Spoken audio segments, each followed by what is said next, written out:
Akakiiko ka Paalamenti akasunsula abaweebwa obwa minisita olwaleero bakomekkereza okusunsula abaminisita bano abaweredde ddala 81. Kyokka enteekateeka eno egenza okukomekkerezebwa nga minisita w'ebyenjigiriza era mukyala w'omukulembeze w'eggwanga Janet Kataha Museveni talabiseeko. Amyuka sipiika wa Paalamenti Thomas Tayebwa atubuulidde be basobodde okusunsula. Twansoseddemu 8 ne tubakkiriza ne tusanga nga bali fit oba bayitamu ne tubayisaamu. Omulala yatusabye nti tumuweemu akade agenda kujja asinkane naffe.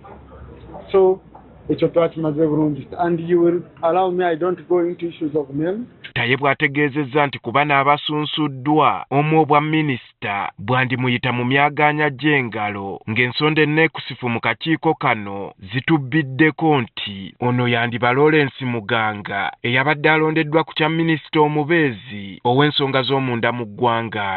Omu twasanzeemu obuzibu naye nga sibyakwogera amanya wano.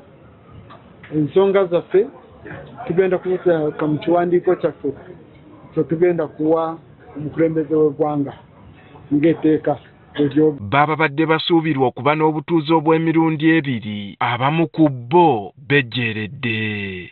3 nga bannamawanga obutuuze bw'amawanga 2 oba citizenship kubanga obutuuze kiri different for citizenship nga bannayuganda ate nga b'Amerika.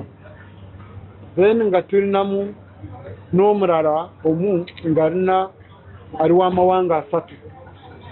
So byonna twabitundemu naye twabadde basanyufu kulaba nti abantu bano bagenze mu maaso ne basazamu citizenship yaabwe y'amawanga gali amalala ne basigaza eya Uganda. Kwaba abasunsuddwa olunaku olwaleero kubaddeko Rebecca Kadaga amyuka Ssaabaminisita asooka era avunaanyizibwa ku nsonga z'omukago ogwa East Africa.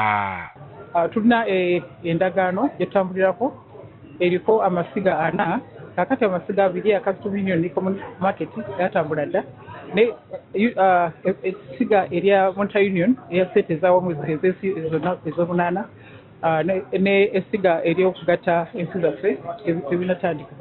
Ne kakati omwaka guno President Museveni mukulu wa summit kiba kirungi singa tusobola okifuna nga ali mu ntebe. Ye minisita w'ebyenjigiriza ebya waggulu John Kirizesto mu muyingo oluvudde mu kakiiko okusunsulibwa n'awera okutandikira we yakoma ekisanja ekiwedde n'agumya bannayuganda okwewala eŋŋamba ezibungeesebwa nti amasomero gaakuggalwa olw'ekirwadde ky'Ebola. Abazadde bagende batwale abaana baabwe ku lunaku olusooka mu ssomero.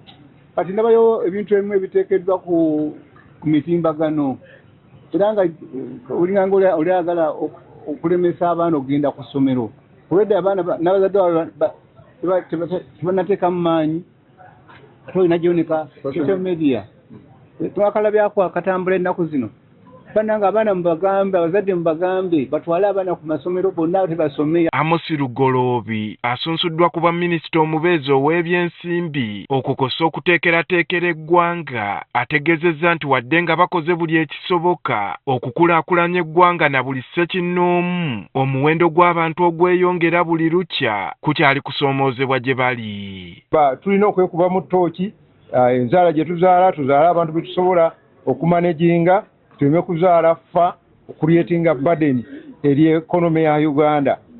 Tulina okwegendereza ennyo nga tuzaala nti bano tunaabasobola oba tukuliyetinga problem for other people. Ne baminisita abalala abasunsuddwa batubuulidde bye bateeseteese okutandikirako. Basabye tuzimbe amayumba agasulwamu tulabe nti tuorganizinga eggwanga okulaba nti tuli amayumba gazimbibwa ku mutindo ate nga galina plan okulaba tuzimba amayumba aga gavumenti ngogera ku mayumba agasookerwako agavaawo edda ng'ennyumba erina okubeera nga ye Speaker wa Parliament akubiriza olukiiko olukulu olw'eggwanga ne deputy we era n'ennyumba eya Ssaabalamuzi No priority of course kulwanyisa corruption.